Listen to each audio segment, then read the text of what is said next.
Afin de capter le maximum de lumière par le feuillage, il existe deux types d'hybrides de maïs selon l'angle des feuilles. Je vous explique dans cet épisode comment choisir celui qui convient le mieux pour chacun de vos champs.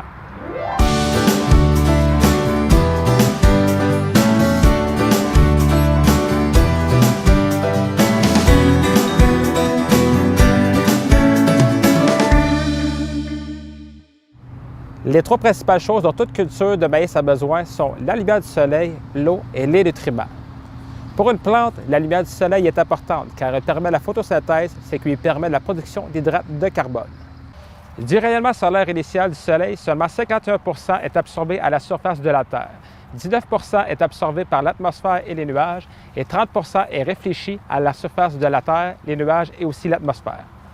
C'est donc important de comprendre où va notre lumière, car on devrait toujours s'assurer que cette lumière atteigne le maximum de feuillage possible. Chaque rayonnement solaire qui atteint la surface de l'entrerang est de l'énergie potentiellement perdue.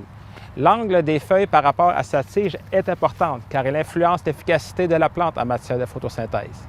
Afin de capter le maximum de cette lumière par le feuillage, il existe deux types d'hybrides de maïs au niveau de l'angle de la feuille par rapport à sa tige principale.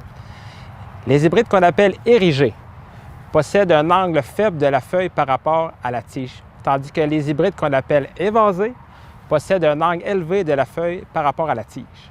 Par contre, chaque architecture de feuillage, que ce soit érigée ou évasée, possède leurs avantages et inconvénients.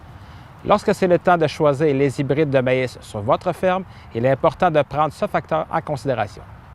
Les hybrides qui ont une structure érigée ont tendance à avoir plus de potentiel de rendement en raison de leur capacité à capter plus de lumière.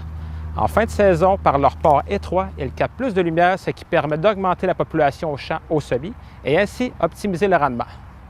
Par contre, ils doivent manquer de rien en saison en termes de nutriments et en apport en eau. On devrait toujours mettre ce genre d'hybride dans nos meilleurs champs.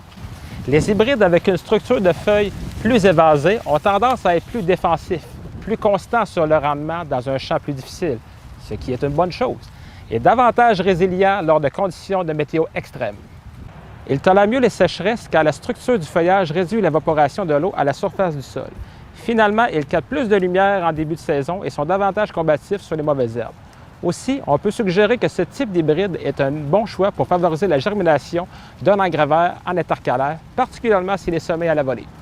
Sachez que les sélectionneurs sont toujours à la recherche de l'hybride parfait, qui aurait un compromis des deux, soit les feuilles évasées dans le bas et un port érigé dans le haut du plant. De cette façon, nous captons toujours le maximum de lumière tout au long de la saison. Au final, lors de notre sélection d'hybrides à la ferme, il est important de bien varier le type d'architecture de feuillage à chaque champ afin de tirer le maximum de rendement. Visez plus haut!